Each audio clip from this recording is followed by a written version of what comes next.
Hey, this is Ryan. I want to talk to you about Knucks today. So I've got the aluminum Snuckles here. We put a lot of thought into our Knucks design, so I want to talk about Knucks design.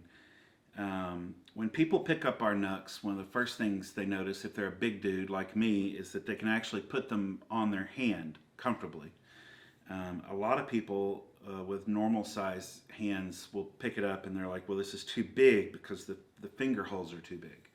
And that's not entirely accurate. It's not too big. You need a little bit of air gap between your fingers and the knucks themselves. And the reason for that is because when I hit something, I don't want to transfer that energy to my fingers, right? I want to transfer that energy to my hand and through my arm. And so if I'm making good contact down here, and this palm swell, which is very important, makes good contact with my hand, then when I hit, I'm translating that energy down my arm, which is where you want to be.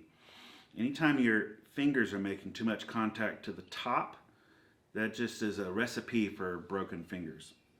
So these finger stalls, it's important for them to be big enough. In my opinion, they should be elongated. And then for this palm swell to make good contact. So those are two very important features. Another thing that's important is that these finger stalls are rounded. These have nice big rounded finger stalls, and the reason for that is because I don't want that edge biting into my finger. Again, we're trying to isolate the fingers from this situation. Another feature that we put on all of our knucks is the hammer blow feature. So I always like to have a point coming out on the end so that you can hammer blow with it. I learned about knucks from my blacksmithing mentor, Joe Humble. He was a World War II vet and was in law enforcement in New Orleans after the war. So he was very familiar with knucks and saps and sticks. And I received a great education on that kind of stuff from Joe. And Joe would always talk about, well, knucks being too small would break your hand. Knucks that, you hammer blow with because you have more force with that part of your arm. And then raking was another thing that Joe would talk about. He said knucks that have some kind of broken surface, because I don't want to distribute that load. I want a single point of contact. So the hammer blow area, single point contact here to concentrate that load into one spot. But the broken surface, whether it's scalloping or in this case basically kind of a meat tenderizer, that raking allows you to abrade the skin in case you're not trying to actually hit. That's part of the reason for that design. The meat tenderizer part here is an homage to our famous breeching hammer, the Snuggles.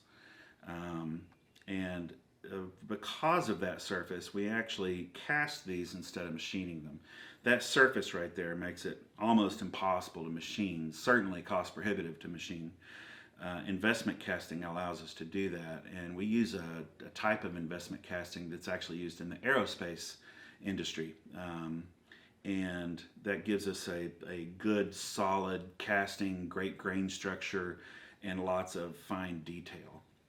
I like the aluminum simply because they're just lighter. I can slip one in the pocket.